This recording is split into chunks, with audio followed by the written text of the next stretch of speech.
Donald Trump and Marjorie Taylor Greene running together in 2024? Georgia Congresswoman Marjorie Taylor Greene has come a long way since owning a CrossFit gym. There's nothing wrong with a fitness lifestyle and serving as a small business owner. But will this background prepare Greene for the rigors of a presidential campaign? Two people close to her revealed that the conservative Spitfire wants to be former President Donald Trump's running mate if he captures the Republican nomination in 2024. Greene's ambition and her support for Trump knows no bounds. She isn't afraid of taking extreme positions, whether it's election denial or alleged support of the QAnon cult. She has a safe seat in the House and may want to skip over the Senate or governorship and become the vice president as soon as possible, even though she's only served one term in Congress. Conservative stalwart and podcast host Steve Bannon believes this direct path is possible for Marjorie Taylor Greene. This is no shrinking violet. She's ambitious. She's not shy about that, nor should she be, said Bannon. NBC News says it has another anonymous source who says Greene is striving for VP. Former Speaker Nancy Pelosi and Democrat House members stripped Greene of committee assignments in 2021 for making incendiary statements in public and on social media. Greene simply replied that she didn't care and would use her time to raise her national profile. You could say she did become more of a household name, at least to those who follow politics closely. Marjorie Taylor Greene has adjusted her style and strategy lately. She supported Kevin McCarthy for Speaker, forging an unlikely alliance with the GOP establishment.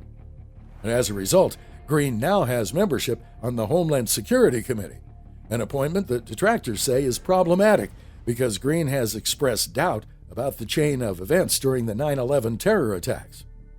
This has caused her opponents to derisively label the MAGA acolyte as a 9/11 truther. Greene already has plans to pursue impeachment against Homeland Security Secretary Alejandro Mayorkas for his leadership on the southern border and alleged refusal to enforce immigration laws.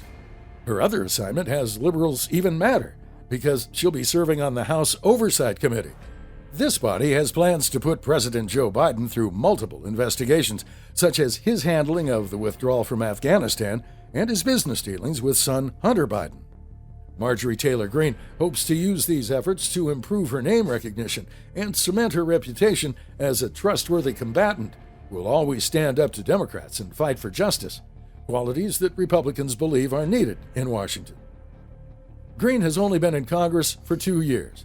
She won re-election easily by collecting almost 65% of the vote in 2022.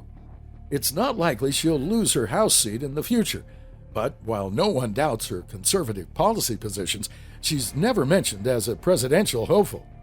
This is one of the first times that her name has been associated as a running mate with Donald Trump.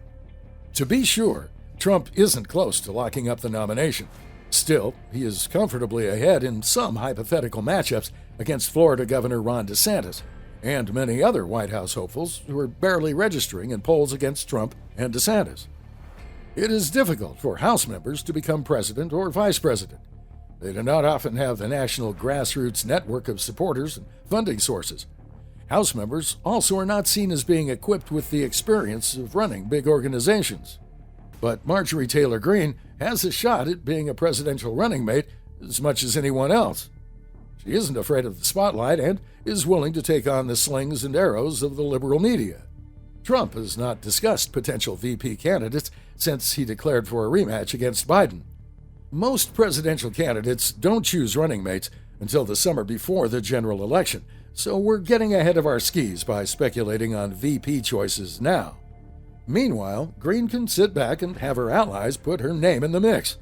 That's likely appealing to her vanity bonfire that never stops burning.